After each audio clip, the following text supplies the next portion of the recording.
ভাগ্য এক রহস্যময় বিষয়, যা কারো কাছে আশীর্বাদ, আবার কারো কাছে প্রশ্ন। কেউ মনে করে ভাগ্যে যে লেখা আছে তাই হবে, আবার কেউ বিশ্বাস করে ভাগ্য গড়ে নিতে হয় পরিশ্রম আর সাহসে ভর করে। জীবনের নানা ওঠাপড়া, সাফল্য কিংবা ব্যর্থতার পেছনে আমরা প্রায়ই ভাগ্যকে দায়ী করি, কিন্তু ভাগ্যই কি সব? আসসালামু আলাইকুম। কেমন আছেন সবাই? আশা করি যে যেখানে আছেন ভালো আছেন।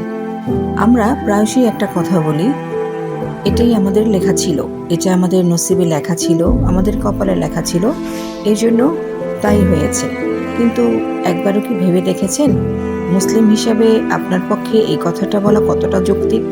আসলে কি ভাগ্য সব? ভাগ্যের উপরেই আমাদের সব কিছু নির্ভর করে?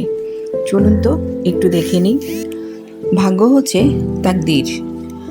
আসমান জমির সৃষ্টির 50,000 বছর পূর্বে আল্লাহ তাআলা সৃষ্টিজীবের তাকদীরসমূহ লিখে রেখেছেন। আল্লাহর কার্যকরী ইচ্ছা ও তার ব্যাপক শক্তির ওপর বিশ্বাস করা। তাকদীর শব্দের অর্থ হল নির্ধারিত ভাগ্য বা নিয়তি। এর মানে হল মহাবিশ্বের যা কিছু ঘটবে তা আল্লাহ তাআলা তার পূর্ব জ্ঞান ও প্রজ্ঞা অনুযায়ী নির্ধারণ করে রেখেছে। এটি ইসলামের একটি অংশ এবং এর উপর বিশ্বাস রাখা ঈমানের 6টি রুকনের একটি। আমরা অনেকেই জানি না তকদির দুই প্রকারের তকদির আছে। যারা এক প্রকারের বিশ্বাস করে তারা তাদের নিজেদের ভাগ্যকে মেনে নেয় এই সান্ত্বনা দিয়ে, যা হয়েছে আল্লাহর হুকুমে হয়েছে এবং এটা আমার কপালে লেখা ছিল। কিন্তু আমি আপনাদেরকে বলছি, তকদির হলো 2 রকমের। আসলে আমি বলছি না, এটা কোরআনেই আছে। তকদির 2 রকমের। একটা হলো তকদিরের মুবারাম এবং আরেকটি হলো তকদিরে মুআল্লাক। মুবরাম তাকদির হলো এটি একটি স্থির এবং অপরিবর্তনশীল ভাগ্য, যা আল্লাহ তাআলা চূড়ান্তভাবে নির্ধারণ করে রেখেছেন এবং এতে কোনো পরিবর্তন সম্ভব নয়।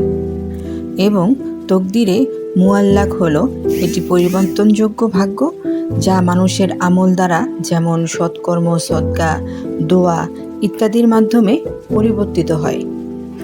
মানে হলো যেটা লেখা আছে সেটা ঘটবে, কিন্তু এমন কিছু জিনিস আছে যেটা আপনি আপনার দোয়া, সদকা, সৎকার্যের কারণে আপনি নিজেই আপনার তকদির বদলাতে পারবেন। তাকদির বা ভাগ্যের উপর বিশ্বাস করা ফরজ এবং এটি ঈমানের একটি মৌলিক স্তম্ভ বা রুকন। এর অর্থ হলো ভালো মন্দ যাই ঘটুক না কেন তা আল্লাহ তাআলার পূর্ব জ্ঞান, ইচ্ছা ও নির্ধারণ অনুযায়ী ঘটে। তকদিরের উপর বিশ্বাস স্থাপন করা ঈমানকে পরিপূর্ণ করে তোলে। তবে এর মানে এই নয় যে মানুষের কর্ম বা চেষ্টার কোনো মূল্য নেই, বরং কর্ম করা এবং মানুষের দায়িত্ব এবং ফল আল্লাহর উপরে নির্ভরশীল। তকদিরে বিশ্বাস মানে কর্ম থেকে বিরত থাকা নয়। মানুষকে সাধ্যমতো চেষ্টা করতে হবে, কিন্তু ফলাফল আল্লাহর উপরে ছেড়ে দিতে হবে। তাকদিরে বিশ্বাস না করলে ঈমান পরিপূর্ণ হয় না।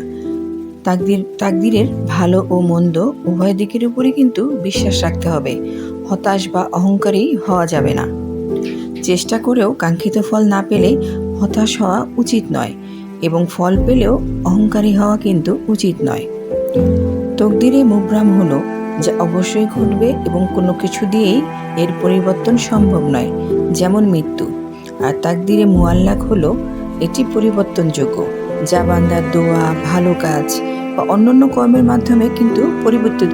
সুতরাং আমরা শুধু তকদিরের উপরে দোষ চাপিয়ে না দিয়ে নিজেরা নিজের দোয়া, কাজ, কর্ম, সদগায়ে জারিয়া এগুলোর বিনিময়ে আমাদের তকদিরে মুআল্লাকটাকে পরিবর্তনের চেষ্টা করি। তাকদিরে বিশ্বাস করা ঈমানের একটি অপরিহার্য অংশ এবং এটি মানুষকে কর্মবিমুখ করে না, বরং চেষ্টার পর আল্লাহর উপরে ভরসা রাখতে শেখায়। আমার চ্যানেলটাকে সাবস্ক্রাইব করে দেবেন। ভালো না লাগলেও দেখতে থাকেন। দেখতে দেখতে ভালো লাগা ভালোবাসা হয়ে যাবে ইনশাল্লাহ। ভালো থাকবেন। ভালো লাগলে ফ্রেন্ডস অ্যান্ড ফ্যামিলির সাথে শেয়ার করবেন।